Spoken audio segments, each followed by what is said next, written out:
Assalamualaikum warahmatullahi wabarakatuh. Selamat pagi, siang maupun malam saya ucapkan kepada Bapak dosen pengampu mata kuliah ekonomi syariah serta rekan-rekan mahasiswa sekalian yang saya banggakan. Semoga kita semua selalu berada dalam keadaan sehat dan penuh semangat. Perkenalkan, nama saya Subahi Richard Yofi, mahasiswa program studi agribisnis, dan pada kesempatan yang berharga ini saya hadir melalui tayangan video ini untuk memaparkan hasil kajian serta analisis mandiri yang telah saya susun dengan sungguh-sungguh pada pertemuan ke-5. Pembuatan video ini ditujukan utama untuk memenuhi tugas akademik dalam mata kuliah ekonomi syariah. Namun, lebih dari sekedar pemenuhan kewajiban, topik yang akan saya angkat kali ini merupakan sebuah refleksi dalam mengenai bagaimana pilar-pilar ekonomi Islam universal dapat hadir sebagai solusi nyata di tengah dinamika keuangan global modern. Dalam beberapa menit ke depan, kita akan membedah bersama bagaimana penerapan prinsip keadilan, pemerataan, kesejahteraan melalui maslahah, serta komitmen untuk menjauhi praktik ribawi dapat diimplementasikan secara konkret baik dalam skala makro maupun dalam aktivitas bisnis sehari-hari. Saya sangat berharap bahwa apa yang saya urai dan bagikan dalam video ini tidak hanya menjadi sekedar paparan materi syarah, melainkan mampu memberikan sudut pandang baru, memperkaya khazanah keilmuan kita, serta memantik pemikiran kritis yang dapat kita diskusikan lebih lanjut di ruang kelas nanti. Tanpa melur waktu yang lebih lama lagi, mari kita buka lembaran pembahasan ini dengan meninjau secara seksama latar belakang dan kondisi fundamental yang menjadi titik tolak dari seluruh analisis saya.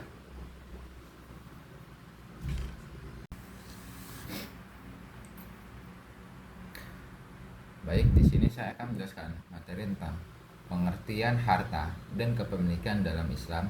Yang kedua ada unsur-unsur hak milik dalam ekonomi syariah, dan yang ketiga sebab-sebab kepemilikan dalam ekonomi syariah. Adapun latar belakangnya, dalam kursus kontemporer mengenai sistem ekonomi global, perdebatan mengenai hak kepemilikan dan distribusi kekayaan selalu menjadi inti dari setiap dinamika sosial, politik, dan peradaban manusia.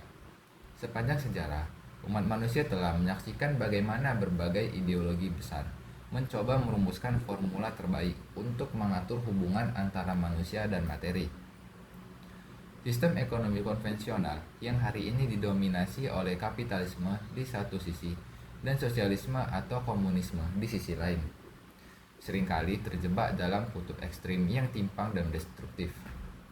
Kapitalisme dan doktrin laissez-faire dan penggunaan terhadap kebebasan individu memberikan ruang mutlak pada personal untuk menumpuk harta tanpa batas. Akibatnya, sistem ini melahirkan kesenjangan sosial yang sangat menganga, eksploitasi kaum lemah oleh pemilik modal, serta kerusakan lingkungan yang masif akibat keserakahan yang tidak terregulasi dengan nilai moral. Sebaliknya, sebagai bentuk reaksi radikal, sosialisme mencoba memberangus hak milik individu demi keselamatan kolektif dan menyerahkan kendali mutlak pada negara. Pendekatan utopis ini justru mematikan motivasi alami manusia untuk berinovasi, bekerja keras, dan berkembang yang pada akhirnya berujung pada keruntuhan ekonomi dan penindasan hak-hak dasar manusia. Dengan kegagalan kedua, sistem ekstrem tersebut dalam menciptakan keadilan yang hakiki dan kesejahteraan yang merata, Islam hadir menawarkan sebuah paradigma alternatif yang komprehensif, seimbang, dan berlandaskan pada nilai-nilai ketuhanan serta kemanusiaan.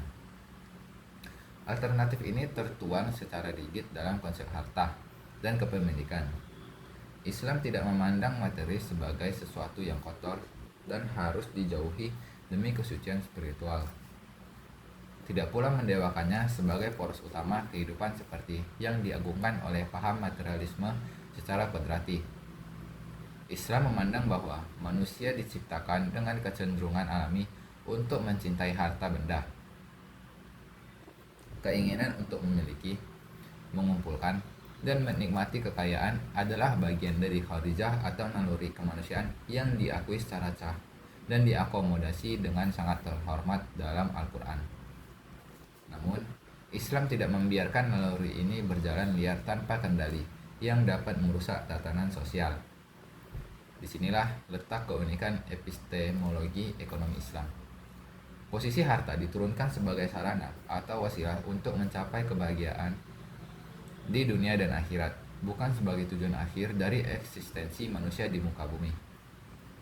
Fondasi utama yang membedakan sistem ekonomi Islam dengan sistem sekuler manapun di dunia adalah konsep tauhidullah, yaitu kesadaran mendalam bahwa seluruh kekayaan yang ada di alam semesta ini, baik yang ada di perut bumi, lautan maupun udara, pada hakikatnya adalah milik mutlak Allah Subhanahu wa taala.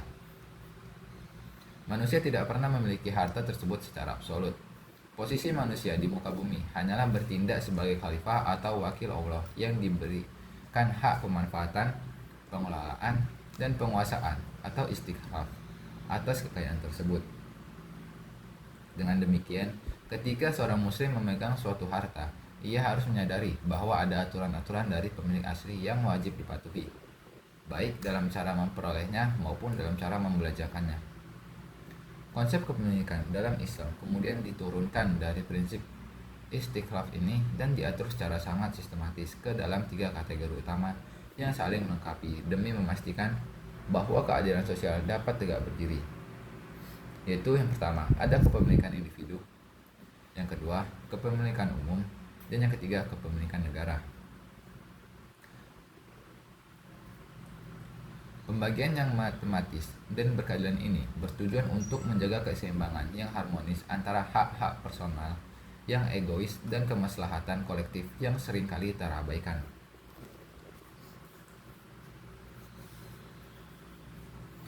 Dalam dimensi kepemilikan individu, Islam memberikan ruang yang sangat luas bagi setiap manusia untuk mengeksplorasi potensi dirinya, bekerja, berdagang, dan mengembangkan aset finansial mereka melalui cara-cara yang halal dan produktif. Islam sangat menghargai keringat individu, namun kepemilikan tersebut dibatasi oleh koridor syariah yang sangat ketat yang melarang keras praktik eksploitatif seperti riba, maisir, garor, dan iktikar barang pokok demi mempermainkan harga pasar. Di sisi lain, Islam juga mengenalkan konsep kepemilikan umum untuk aset-aset yang menguasai hajat hidup orang banyak. Berdasarkan petunjuk Nabawi, sumber daya alam yang melimpah seperti air, api, dan padang rumput tidak boleh diprivatisasi oleh segelintir elit, korporasi, atau individu serakah. Aset-aset strategis ini dikategorikan sebagai milik bersama seluruh rakyat yang wajib dikelola oleh negara, di mana seluruh keuntungan dan manfaatnya dikembalikan untuk kesejahteraan masyarakat luas, khususnya kaum fakir dan miskin. Sementara itu, kepemilikan negara mencakup harta yang menjadi hak seluruh kaum muslimin yang pengelolaannya diserahkan kepada ijtihad kepala negara atau pemerintah seperti harta, jizya, kharaj, fai, dan aset-aset operasional pemerintahan. Menganalisis konsep harta dan kepemilikan dalam Islam menjadi sebuah urgensi yang sangat krusial di era modern saat ini. Kita sedang menyaksikan terjadinya degradasi moral yang sangat parah dalam aktivitas ekonomi global maupun domestik, di mana batas antara yang halal dan yang haram kian kabur dan seringkali sengaja dikaburkan demi mengejar keuntungan materi dan pertumbuhan ekonomi semu yang sesaat. Banyak masyarakat muslim saat ini yang terjebak dalam dualisme pemikiran.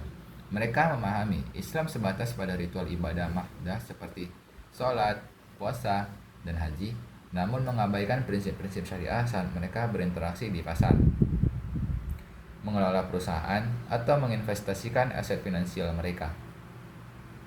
Ketidakpaham mengenai konsep kepemilikan umum telah memicu terjadinya privatisasi sumber daya alam secara ugal-ugalan di berbagai belahan dunia Islam, yang berujung pada kemiskinan struktural dan kerusakan ekologis yang parah.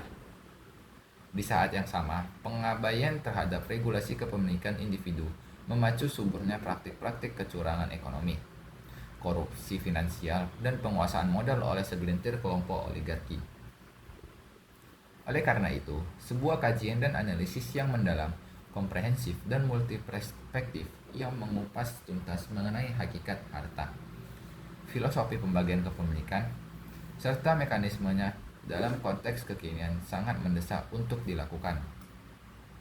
Melalui analisis yang tajam terhadap teks-teks normatif Al-Quran dan Sunnah yang kemudian dikontekstualisasikan dengan realitas ekonomi modern, diharapkan dapat ditemukan sebuah formulasi praktis dan solutif.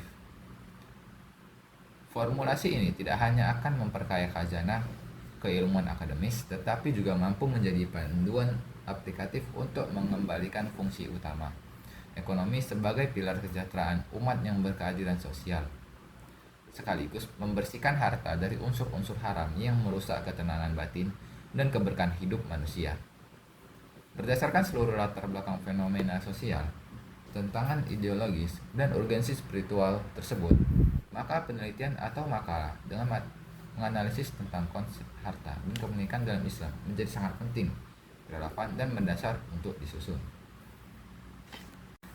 Yang pertama, ada pengertian harta dan kepemilikan dalam Islam, hakikat dan pengertian harta. Dalam konsepsi ekonomi syariah, harta atau al-mal memiliki kedudukan yang sangat penting dan unik. Secara etimologis, kata al-mal berasal dari kata mala yamilu, mailan, yang berarti cenderung, condong, atau miring. Penamaan ini tidak lepas dari kodrat psikologis manusia yang secara alamiah memiliki kecenderungan hati untuk menyukai, menginginkan, dan berusaha menguasai harta benda demi memenuhi kebutuhan hidupnya. Secara terminologis, para ulama fikih lintas mazhab memiliki sedikit perbedaan aksentuasi dalam mendefinisikan harta, namun semuanya bermuara pada substansi yang saling melengkapi.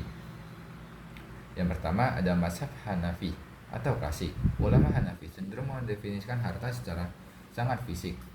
Menurut mereka, harta adalah segala sesuatu yang dapat digenggam atau disimpan secara fisik dan biasanya dapat dimanfaatkan.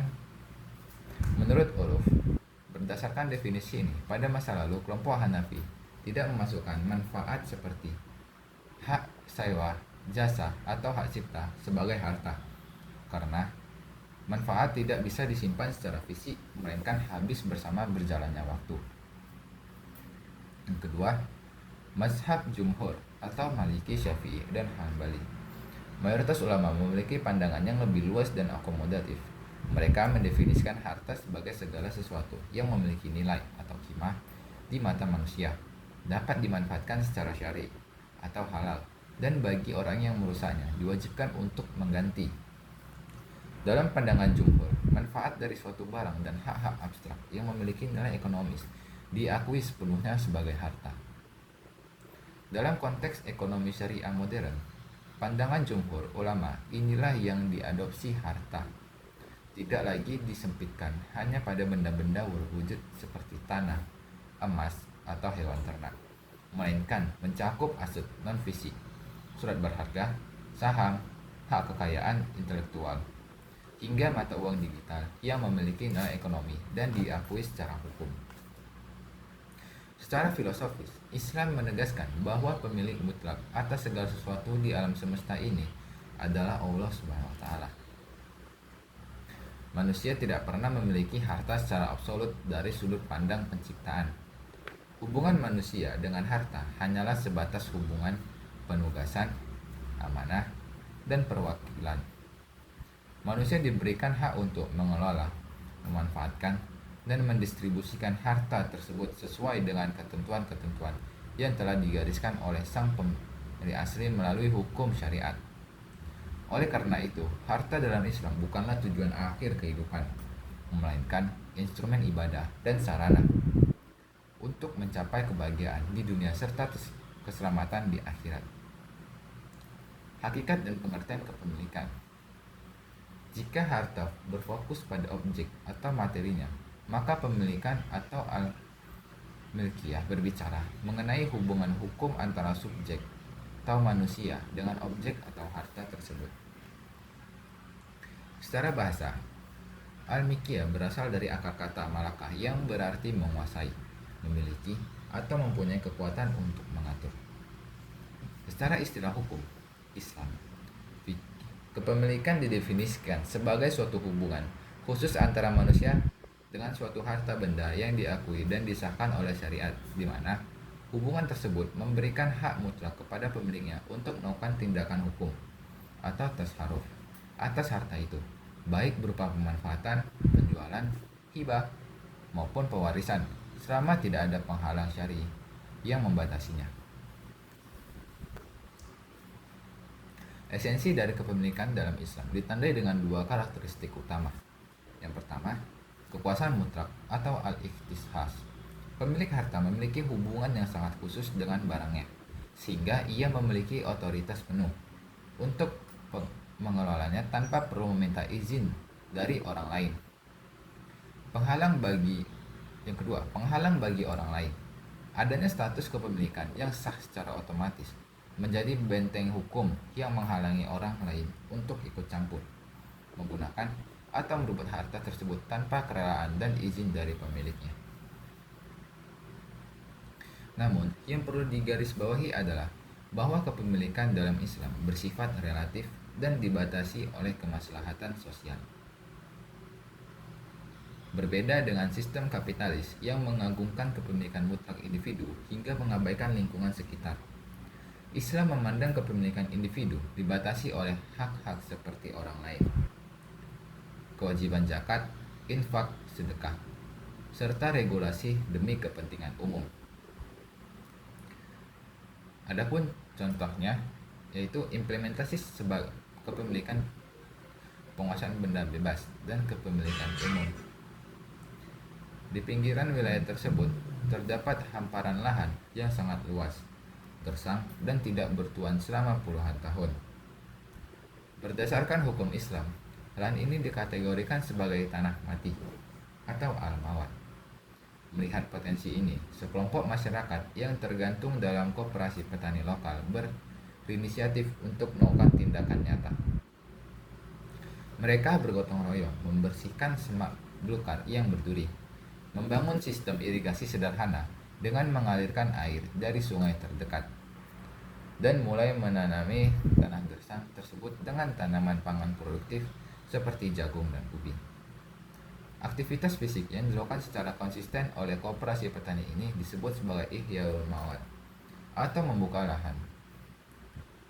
Begitu tanah tersebut mulai menghijau dan menghasilkan panen, secara hukum ekonomi syariah status tanah tersebut berubah. Tanah yang tadinya tidak dimiliki oleh siapapun, kini secara sah menjadi hak milik kolektif koperasi petani tersebut. Mereka mendapatkan hak kepemilikan individu atau kelompok atas tanah tersebut langsung dari sebab al-israt al-muhabat. Mereka tidak perlu membeli tanah itu dari siapapun, karena mereka adalah pihak pertama yang menghidupkannya atas izin syariat.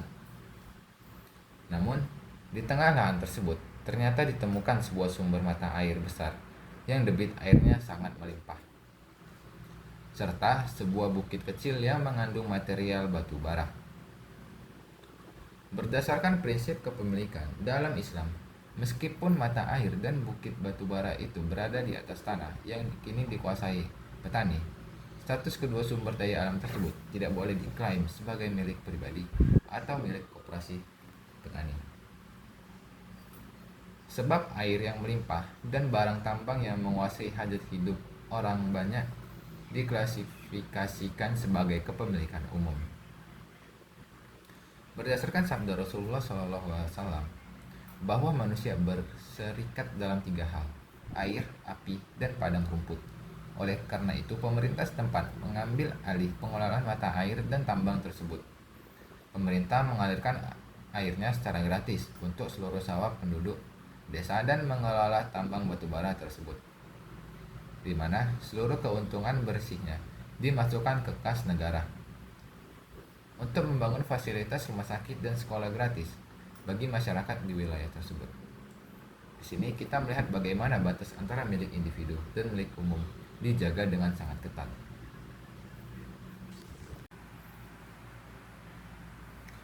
Yang kedua, unsur-unsur hak milik dalam ekonomi syariah.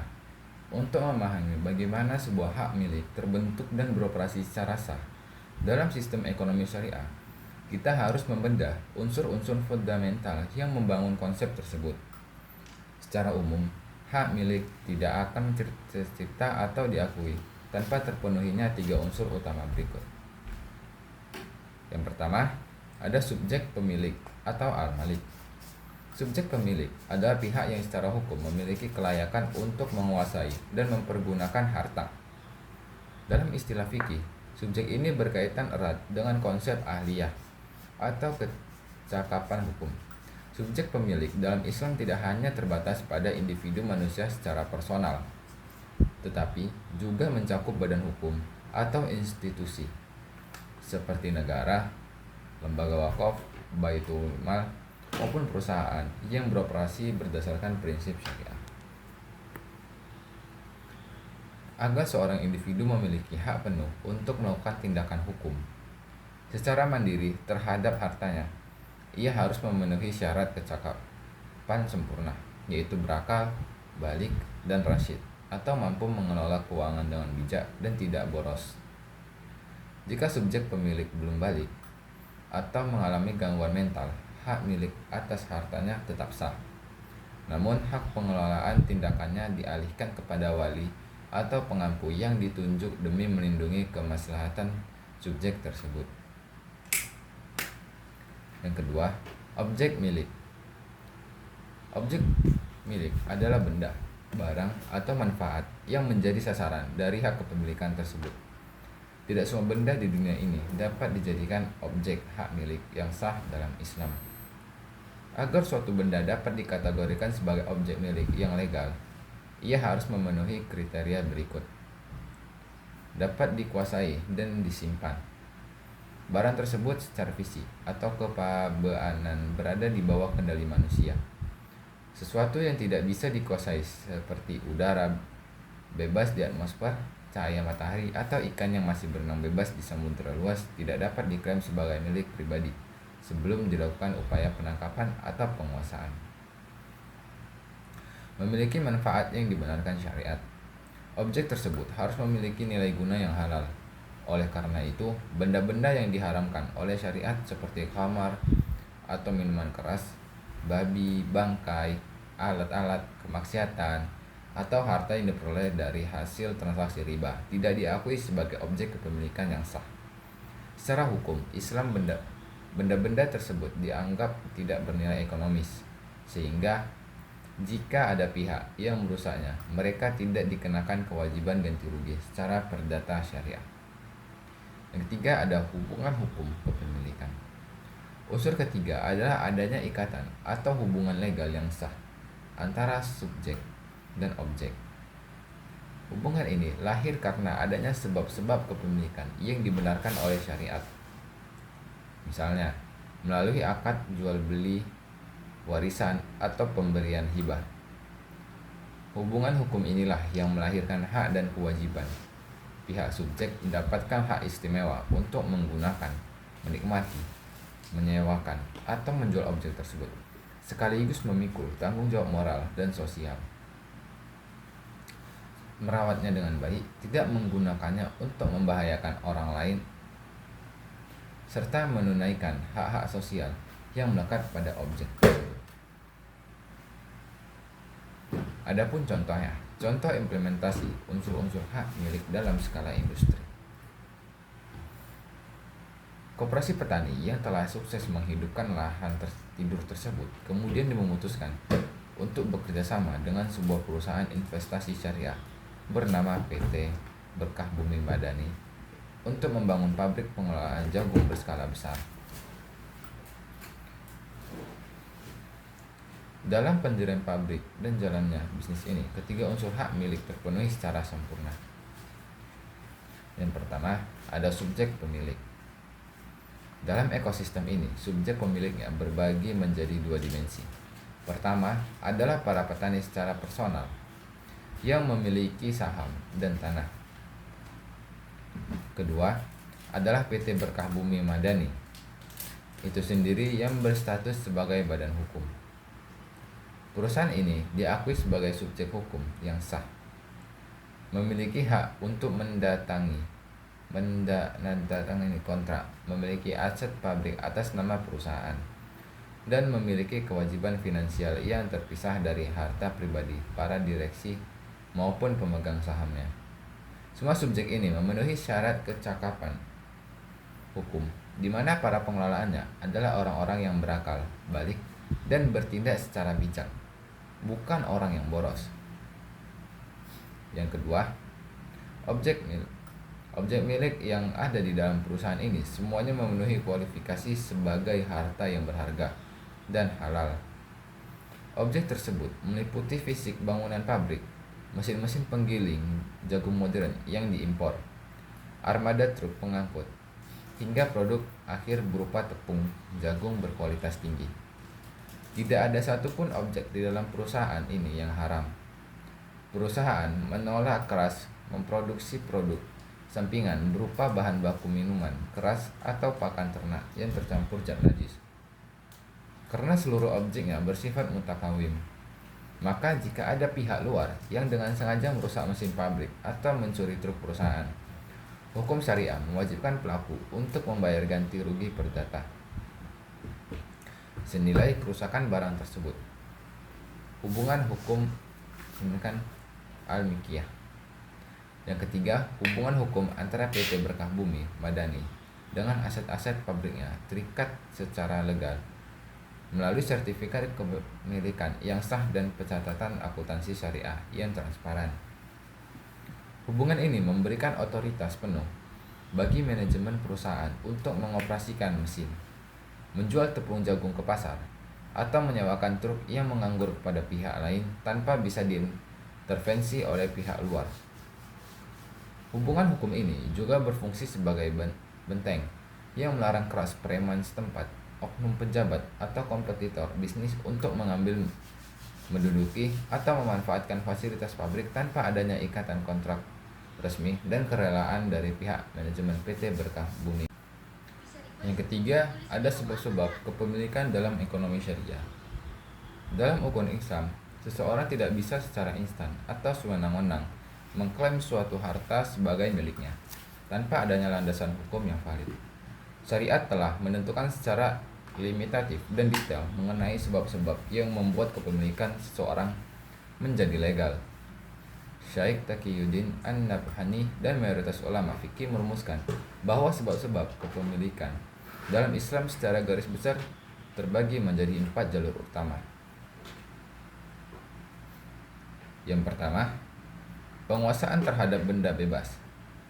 Sebab pertama ini terjadi ketika seseorang secara fisik menguasai atau mengambil benda-benda di alam bebas yang belum pernah dimiliki oleh siapapun dan tidak ada larangan syar'i itu mengambilnya.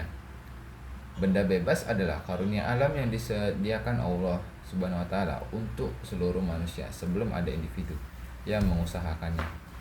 Agar penguasaan ini sah menjadi hak milik pribadi, diperlukan 2 syarat. Yang pertama, benda tersebut memang belum ada yang memiliki sebelumnya. Dan yang kedua, ada niat yang disertai tindakan nyata untuk menguasai benda tersebut. Ada contoh konkret dari jalur ini antara lain. Yang pertama ada Ihyaul Mawat, membuka lahan tidur, menghidupkan kembali tanah yang mati, gersam, dan tidak ada pemiliknya dengan cara memagarinya, mengairinya, atau menanaminya hingga menjadi produktif. Rasulullah Shallallahu Alaihi Wasallam bersabda, barang siapa yang menghidupkan bumi yang mati, maka bumi itu menjadi miliknya. Yang kedua, berburu dan memancing, menangkap hewan liar di hutan bebas, atau memancing ikan di laut lepas. Begitu ikan masuk ke dalam jaring atau kail pancing seseorang, maka ikan tersebut secara sah menjadi hak milik penuh orang tersebut. Terus ada mengumpulkan sumber daya alam bebas, mengambil kayu bakar di hutan belantara, mengambil air di mata air alam, atau mengumpulkan rumput liar untuk pakan ternak. Adapun yang kedua, melalui transaksi akad. Akad atau pinjaman komersial maupun sosial merupakan sebab kepemilikan yang paling sering terjadi dalam dinamika kehidupan ekonomi modern. Melalui akad, terjadi perpindahan kepemilikan atas suatu barang atau manfaat dari satu pihak ke pihak lain atas dasar kerelaan bersama. Akad yang memindahkan kepemilikan ini terbagi menjadi dua sifat. Yang pertama ada akad komersial. Transaksi timbal balik di mana terjadi pertukaran nilai ekonomi. Contohnya utamanya adalah jual beli, di mana penjual menyerahkan kepemilikan barang dan pembeli menyerahkan kepemilikan uang sebagai kompensasi. Contoh lainnya adalah akad sewa menyewa yang memindahkan hak kepemilikan atas manfaat suatu barang dalam jangka waktu tertentu, meskipun fisik barangnya tetap milik penyewa.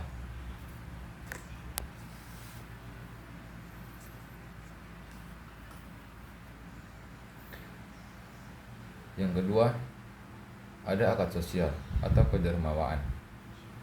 Transaksi sepihak tanpa adanya tuntutan imbalan material. Contohnya adalah hibah, hadiah, dan wasiat. Pemberian harta kepada pihak non-ahli waris yang mengeksekusinya berlaku setelah pemberi wasiat meninggal dunia dengan batas maksimal seperti dari total harta.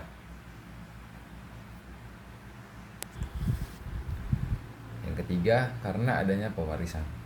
Al-khalafiyah secara harfiah berarti penggantian posisi. Dalam konteks sebab kepemilikan, hal ini merujuk pada beralihnya hak kepemilikan atas seluruh harta benda, hak dan kewajiban finansial dari seorang yang telah meninggal dunia kepada orang-orang yang masih hidup yang memiliki hubungan kekerabatan atau pernikahan yang sama. Dalam Islam, hukum waris bersifat ijtihadi mutlak, yang aturannya telah ditetapkan secara rigid langsung oleh Allah Subhanahu wa taala di dalam Al-Qur'an. Pewarisan ini terjadi secara otomatis demi hukum begitu pemilik harta meninggal dunia. Ahli waris tidak perlu melakukan transaksi atau akad dengan pewaris. Hak milik secara otomatis berpindah proporsional sesuai dengan bagian yang telah ditentukan syariat, seperti setengah, seperempat, 1/8, 1/3, atau 2/3. Setelah diselesaikan kewajiban pengurusan jenazah atau pembayaran utang dan penunaian wasiat almarhum. Yang keempat, hasil dari pengembangan harta yang telah dimiliki. Sebab kepemilikan yang terakhir adalah segala bentuk pertambahan, pertumbuhan, atau hasil turunan yang lahir dari harta yang sudah sah dimiliki sebelumnya. Kaidah fikih menyebutkan bahwa hasil dari suatu benda adalah milik dari pemilik benda tersebut. Keuntungan berbanding lurus dengan resiko kerugian. Secara praktis, konsep pengembangan harta ini mencakup yang pertama, ada pertumbuhan alami atau fisik. Jika seseorang memiliki seekor sapi betina secara sah, kemudian sapi tersebut hamil dan melahirkan anak, maka anak sapi yang baru lahir itu secara otomatis menjadi hak milik sah pemilik sapi tersebut tanpa memerlukan akad baru. Begitu pula dengan buah yang tumbuh dari pohon di pekarangan sendiri atau wol yang tumbuh pada domba peliharaan. Yang pertama, ada pertumbuhan finansial. Keuntungan atau dividen yang dihasilkan dari pengelolaan harta secara syariah. Misalnya, seseorang menanamkan modal dalam akad kerjasama bagi hasil mudharabah atau musyarakah. Bagian keuntungan yang ia dapatkan dari hasil putaran bisnis tersebut secara sah menjadi hak milik barunya sebagai imbalan atas resiko modal yang ia tanggung. Adapun contohnya itu implementasi sebab kepemilikan kedua melalui transaksi akad. Seiring berkembangnya operasional pabrik, terjadi ratusan transaksi setiap harinya yang memindahkan hak kepemilikan dari satu pihak ke pihak lain melalui jalur akad.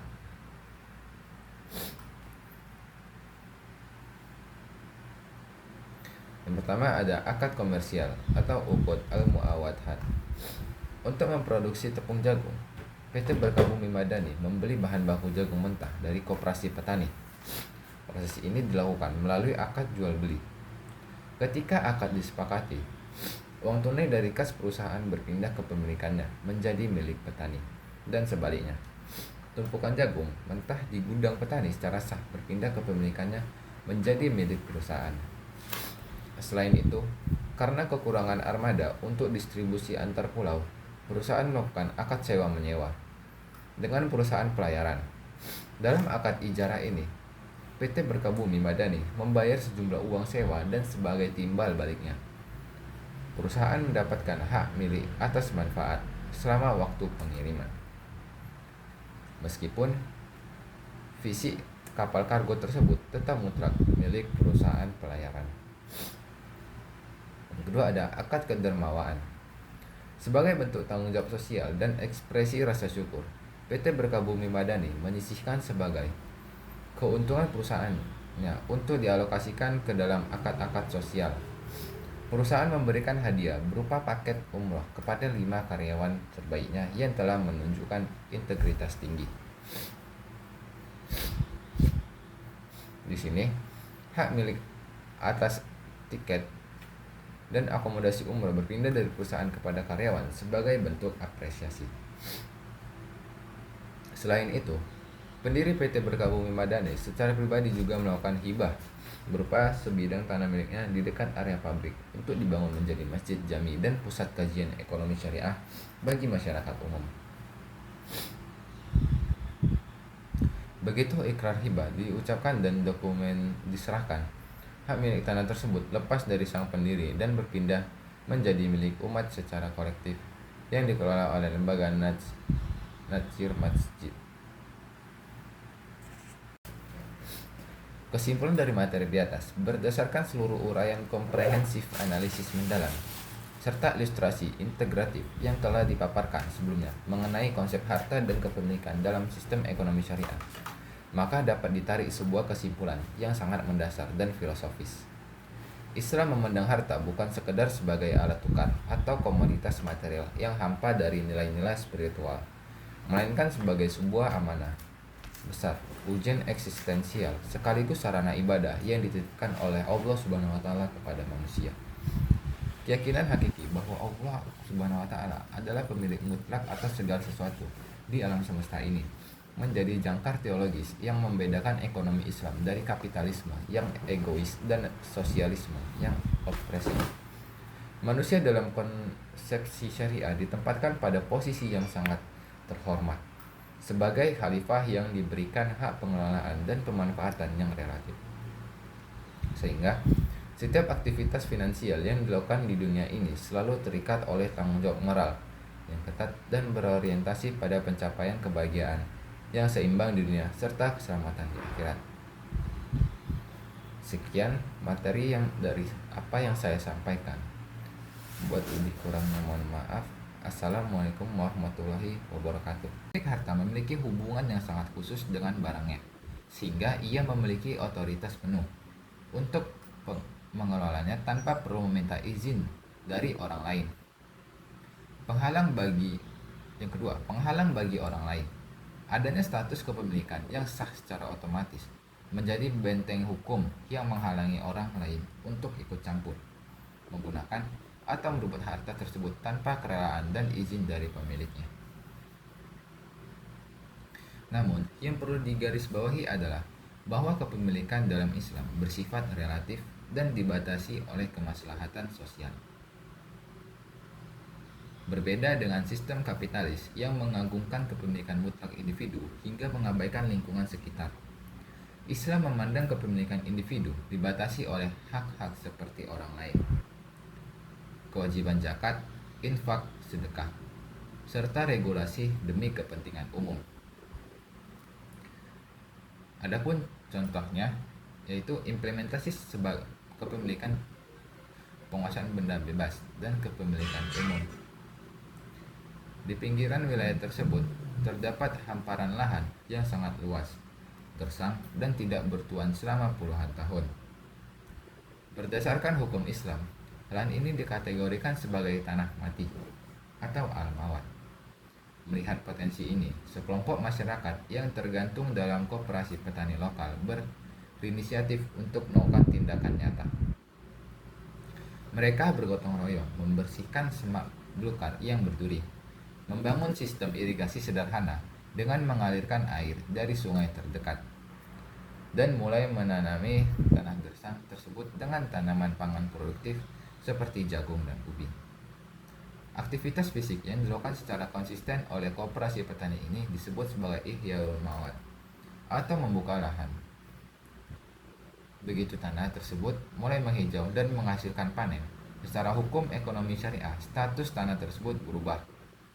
Tanah yang tadinya tidak dimiliki oleh siapapun, kini secara sah menjadi hak milik kolektif koperasi petani tersebut. Mereka mendapatkan hak kepemilikan individu atau kelompok atas tanah tersebut langsung dari sebab al-israt al-muhabat.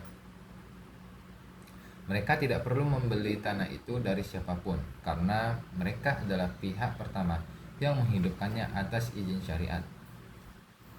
Namun, di tengah lahan tersebut ternyata ditemukan sebuah sumber mata air besar yang debit airnya sangat melimpah, serta sebuah bukit kecil yang mengandung material batu bara. Berdasarkan prinsip kepemilikan dalam Islam, meskipun mata air dan bukit batu bara itu berada di atas tanah yang kini dikuasai petani, status kedua sumber daya alam tersebut tidak boleh diklaim sebagai milik pribadi atau milik koperasi petani. Sebab air yang melimpah dan barang tambang yang menguasai hajat hidup orang banyak diklasifikasikan sebagai kepemilikan umum. Berdasarkan sabda Rasulullah SAW bahwa manusia berserikat dalam 3 hal: air, api, dan padang rumput. Oleh karena itu, pemerintah setempat mengambil alih pengelolaan mata air dan tambang tersebut. Pemerintah mengalirkan airnya secara gratis untuk seluruh sawah penduduk desa dan mengelola tambang batubara tersebut, di mana seluruh keuntungan bersihnya dimasukkan ke kas negara untuk membangun fasilitas rumah sakit dan sekolah gratis bagi masyarakat di wilayah tersebut. Di sini kita melihat bagaimana batas antara milik individu dan milik umum dijaga dengan sangat ketat.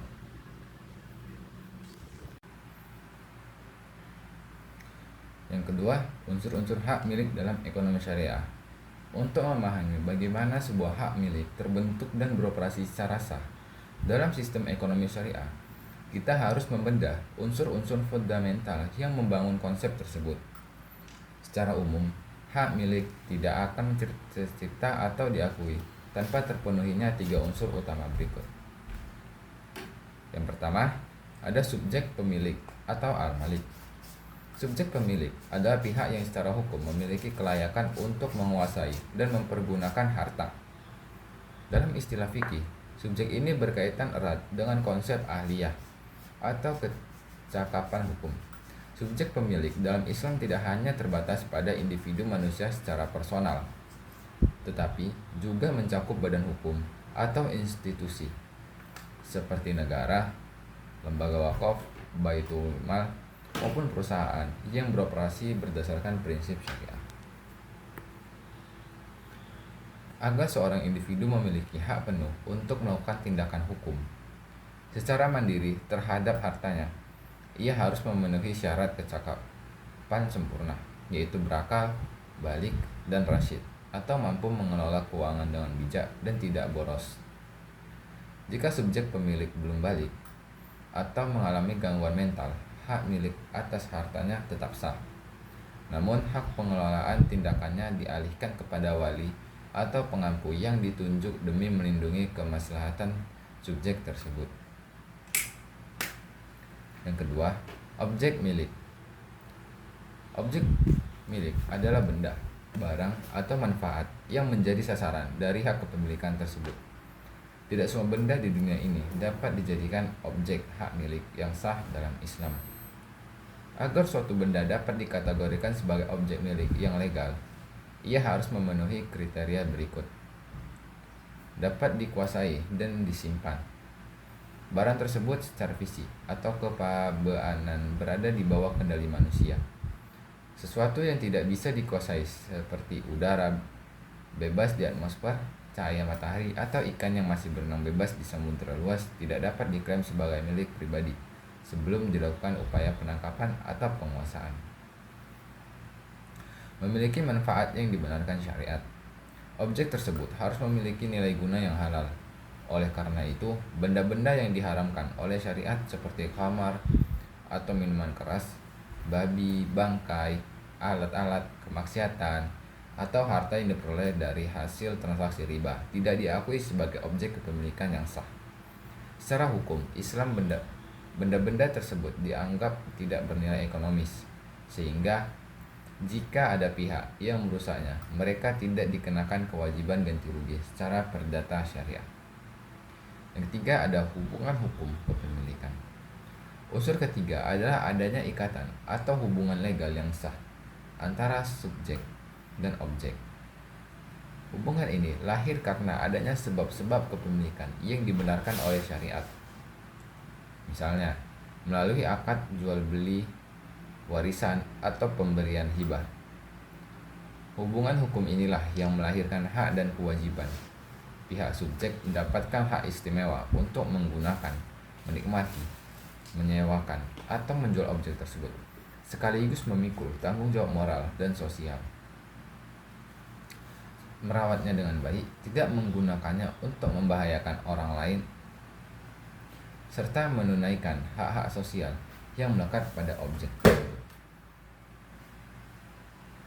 Adapun contohnya, contoh implementasi unsur-unsur hak milik dalam skala industri. Koperasi petani yang telah sukses menghidupkan lahan tidur tersebut kemudian memutuskan untuk bekerja sama dengan sebuah perusahaan investasi syariah bernama PT Berkah Bumi Madani untuk membangun pabrik pengelolaan jagung berskala besar.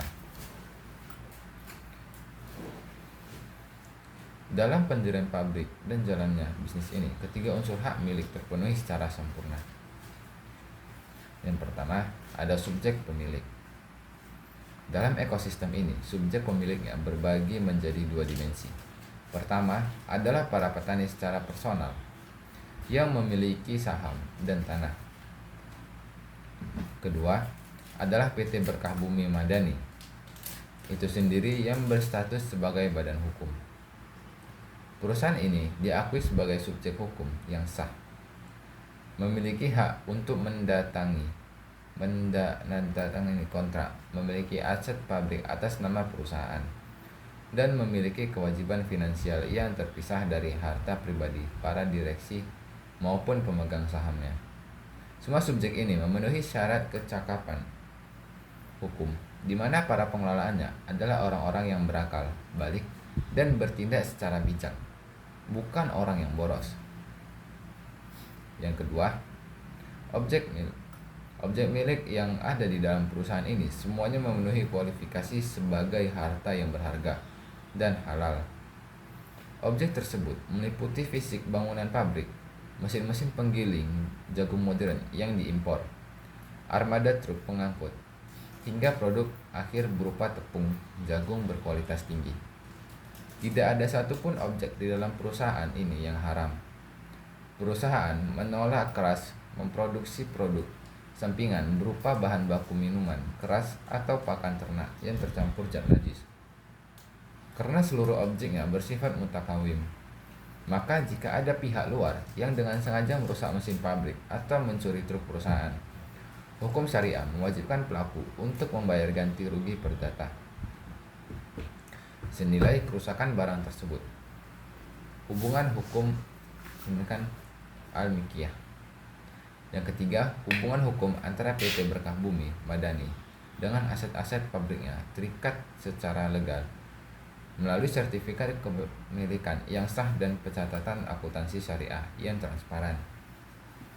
Hubungan ini memberikan otoritas penuh bagi manajemen perusahaan untuk mengoperasikan mesin, menjual tepung jagung ke pasar, atau menyewakan truk yang menganggur kepada pihak lain tanpa bisa diintervensi oleh pihak luar. Hubungan hukum ini juga berfungsi sebagai benteng yang melarang keras preman setempat, oknum pejabat, atau kompetitor bisnis untuk mengambil, menduduki, atau memanfaatkan fasilitas pabrik tanpa adanya ikatan kontrak resmi dan kerelaan dari pihak manajemen PT Berkah Bumi. Yang ketiga, ada sebab-sebab kepemilikan dalam ekonomi syariah. Dalam hukum Islam, seseorang tidak bisa secara instan atau sewenang-wenang mengklaim suatu harta sebagai miliknya tanpa adanya landasan hukum yang valid. Syariat telah menentukan secara limitatif, dan detail mengenai sebab-sebab yang membuat kepemilikan seseorang menjadi legal. Syekh Taqiyuddin An-Nabhani dan mayoritas ulama fikih merumuskan bahwa sebab-sebab kepemilikan dalam Islam secara garis besar terbagi menjadi 4 jalur utama. Yang pertama, penguasaan terhadap benda bebas. Sebab pertama ini terjadi ketika seseorang secara fisik menguasai atau mengambil benda-benda di alam bebas yang belum pernah dimiliki oleh siapapun, dan tidak ada larangan syar'i itu mengambilnya. Benda bebas adalah karunia alam yang disediakan Allah Subhanahu wa taala untuk seluruh manusia sebelum ada individu yang mengusahakannya. Agar penguasaan ini sah menjadi hak milik pribadi, diperlukan 2 syarat. Yang pertama, benda tersebut memang belum ada yang memiliki sebelumnya. Dan yang kedua, ada niat yang disertai tindakan nyata untuk menguasai benda tersebut. Ada contoh konkret dari jalur ini, antara lain. Yang pertama ada Ihyaul Mawat, membuka lahan tidur, menghidupkan kembali tanah yang mati, gersang, dan tidak ada pemiliknya dengan cara memagarinya, mengairinya, atau menanaminya hingga menjadi produktif. Rasulullah Shallallahu Alaihi Wasallam bersabda, barang siapa yang menghidupkan bumi yang mati, maka bumi itu menjadi miliknya. Yang kedua, berburu dan memancing, menangkap hewan liar di hutan bebas, atau memancing ikan di laut lepas. Begitu ikan masuk ke dalam jaring atau kail pancing seseorang, maka ikan tersebut secara sah menjadi hak milik penuh orang tersebut. Terus ada mengumpulkan sumber daya alam bebas, mengambil kayu bakar di hutan belantara, mengambil air di mata air alam, atau mengumpulkan rumput liar untuk pakan ternak. Adapun yang kedua, melalui transaksi akad. Akad atau pinjaman komersial maupun sosial merupakan sebab kepemilikan yang paling sering terjadi dalam dinamika kehidupan ekonomi modern. Melalui akad, terjadi perpindahan kepemilikan atas suatu barang atau manfaat dari satu pihak ke pihak lain atas dasar kerelaan bersama. Akad yang memindahkan kepemilikan ini terbagi menjadi 2 sifat. Yang pertama ada akad komersial. Transaksi timbal balik di mana terjadi pertukaran nilai ekonomi. Contohnya utamanya adalah jual beli, di mana penjual menyerahkan kepemilikan barang dan pembeli menyerahkan kepemilikan uang sebagai kompensasi. Contoh lainnya adalah akad sewa menyewa yang memindahkan hak kepemilikan atas manfaat suatu barang dalam jangka waktu tertentu, meskipun fisik barangnya tetap milik penyewa.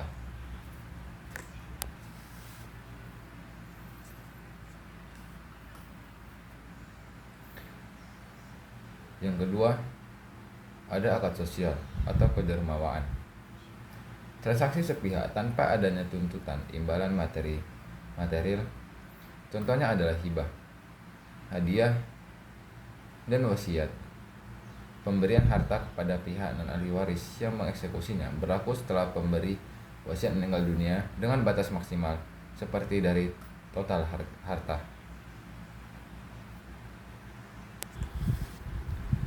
Yang ketiga, karena adanya pewarisan.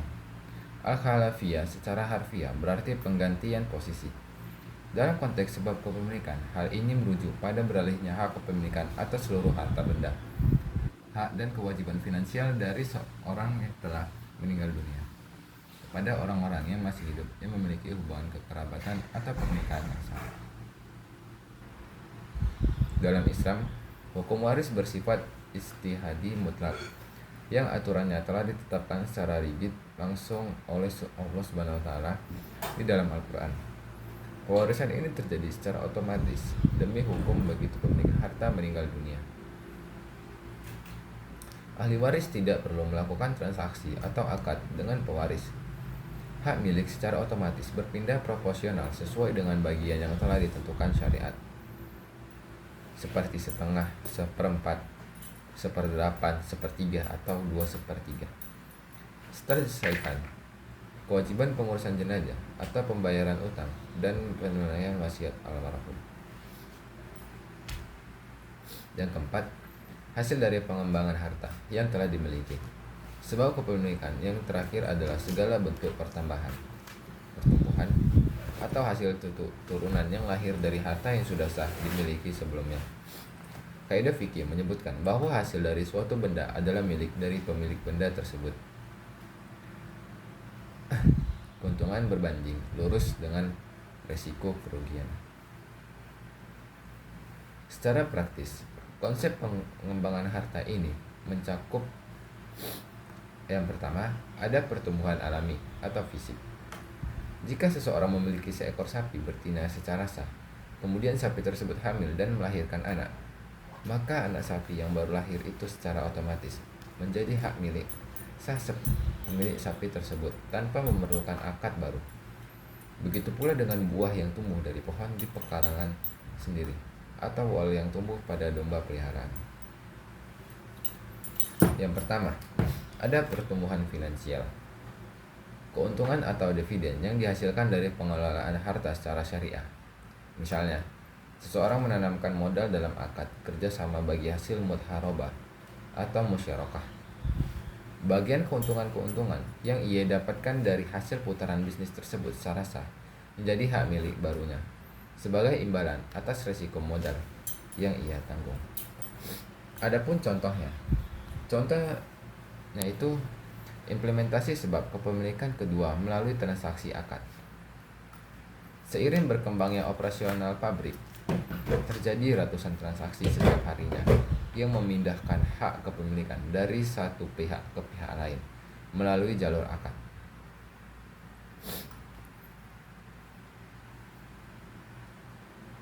Yang pertama ada akad komersial atau uqud al-muawadhat. Untuk memproduksi tepung jagung, PT Berkabumi Madani membeli bahan baku jagung mentah dari koperasi petani. Proses ini dilakukan melalui akad jual beli. Ketika akad disepakati, uang tunai dari kas perusahaan berpindah kepemilikannya menjadi milik petani, dan sebaliknya. Tumpukan jagung mentah di gudang petani secara sah berpindah kepemilikannya menjadi milik perusahaan. Selain itu, karena kekurangan armada untuk distribusi antar pulau, perusahaan melakukan akad sewa-menyewa dengan perusahaan pelayaran. Dalam akad ijarah ini, PT Berkabumi Madani membayar sejumlah uang sewa dan sebagai timbal baliknya, perusahaan mendapatkan hak milik atas manfaat selama waktu pengiriman. Meskipun fisik kapal kargo tersebut tetap mutlak milik perusahaan pelayaran. Yang kedua ada akad kedermawaan. Sebagai bentuk tanggung jawab sosial dan ekspresi rasa syukur, PT Berkabumi Madani menyisihkan sebagai keuntungan perusahaannya untuk dialokasikan ke dalam akad-akad sosial. Perusahaan memberikan hadiah berupa paket umroh kepada 5 karyawan terbaiknya yang telah menunjukkan integritas tinggi. Di sini, hak milik atas tiket dan akomodasi umroh berpindah dari perusahaan kepada karyawan sebagai bentuk apresiasi. Selain itu, pendiri PT Berkabumi Madani secara pribadi juga melakukan hibah berupa sebidang tanah miliknya di dekat area pabrik untuk dibangun menjadi masjid jami dan pusat kajian ekonomi syariah bagi masyarakat umum. Begitu ikrar hibah diucapkan dan dokumen diserahkan, hak milik tanah tersebut lepas dari sang pendiri dan berpindah menjadi milik umat secara kolektif yang dikelola oleh lembaga Nadzir Masjid. Kesimpulan dari materi di atas berdasarkan seluruh uraian komprehensif analisis mendalam serta ilustrasi integratif yang telah dipaparkan sebelumnya mengenai konsep harta dan kepemilikan dalam sistem ekonomi syariah, maka dapat ditarik sebuah kesimpulan yang sangat mendasar dan filosofis. Islam memandang harta bukan sekedar sebagai alat tukar atau komoditas material yang hampa dari nilai-nilai spiritual, melainkan sebagai sebuah amanah besar, ujian eksistensial, sekaligus sarana ibadah yang dititipkan oleh Allah Subhanahu wa taala kepada manusia. Keyakinan hakiki bahwa Allah Subhanahu wa taala adalah pemilik mutlak atas segala sesuatu di alam semesta ini menjadi jangkar teologis yang membedakan ekonomi Islam dari kapitalisme yang egois dan sosialisme yang opresif. Manusia dalam konsepsi syariah ditempatkan pada posisi yang sangat terhormat sebagai khalifah yang diberikan hak pengelolaan dan pemanfaatan yang relatif.